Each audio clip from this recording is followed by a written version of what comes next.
out the window again. She didn't want to hear Little Blue Pigeon. She got her wish. Before Pidge could begin, there was a flash of lightning, followed by a loud clap of thunder. "We'd better put these windows down," Mr. Earhart said. "Stand out in the aisle, girls." The two men put down the heavy train windows. The porter was also busy closing windows. Soon the coach felt hot and airless. "You're a tall girl, Amelia," Mr. Wiggins said as he stepped back in the aisle, "and you stand as straight as a soldier, just like your papa." "I was 7 years old last month," Amelia said proudly, "on July 24th. Pidge is only 3.5. I'm going to stay with Grandma and Grandpa and start school in Atchison." "I'm going to stay too," Pidge echoed. "Why, that's fine." Mr. Wiggins waved goodbye and started down the aisle. Rain started to spatter against the windows. The sky grew even darker.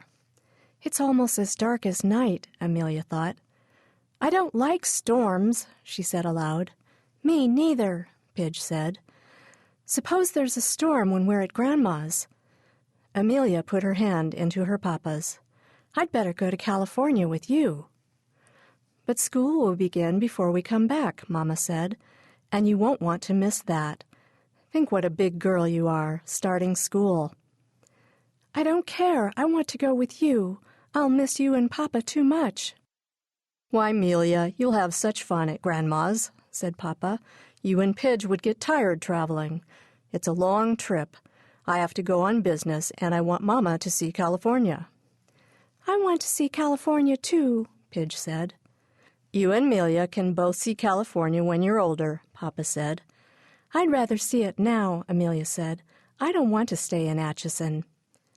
"Grandma's house is big and cool in summer," Mama reminded her. "And remember how you liked to play in the old barn," Papa added. Another bright flash of lightning lit up the dark sky. There was another deep roar of thunder, and rain poured against the windows. The train seemed to sway on the track. Pidge began to sob. "I don't like this, Mama."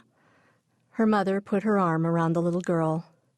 "There's too much lightning," Amelia said. "Will we have an accident?" "Oh, I don't think so," Papa said. "You mustn't be afraid, Amelia. Remember, our family always tries to be brave." "But I'm not really brave, Papa. I'm afraid of lightning."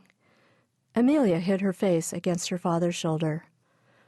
"My father told me about a great storm like this. He had to travel through it when he came to Kansas before I was born," Papa said calmly. "He and Grandma came in a covered wagon all the way from Pennsylvania with 11 children." Amelia had never heard this story. "I'll bet they were scared." "Yes, they were. But pioneers had to face danger. They learned to be brave. That day the rain came down so hard it soaked the canvas and leaked into their wagon. It was cold and the wind almost a gale. The horses couldn't see to walk. They had to sit in the rain and wait for the storm to pass." "Couldn't they get under a big tree?" Amelia asked. "No, they didn't dare do that, because if lightning had struck the tree, it might have fallen on them. That night they had only a cold supper of leftover cornbread. There was no dry firewood to build a fire. Even their beds in the wagon were wet." Amelia forgot about the storm. She forgot about the flashes of lightning and crashes of thunder. She thought only about her grandfather and grandmother traveling from Pennsylvania in a covered wagon. "I wish I'd been a pioneer. I'd like to travel in a covered wagon." "Why, you can be a pioneer, Amelia," Papa said. "The world is very big. There will always be new things to do, but you must be brave enough to do them, and courage is something you learn each day." Amelia was quiet for a few minutes. She watched the rain on the windows run down in little rivers of water. She watched the lightning. It lit up the whole sky as it flashed. She listened for the loud rumble of thunder that followed.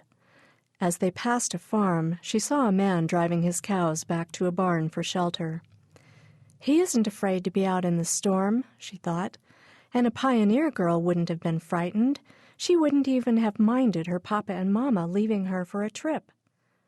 Aloud she said, "I don't think I'll be so afraid of lightning again."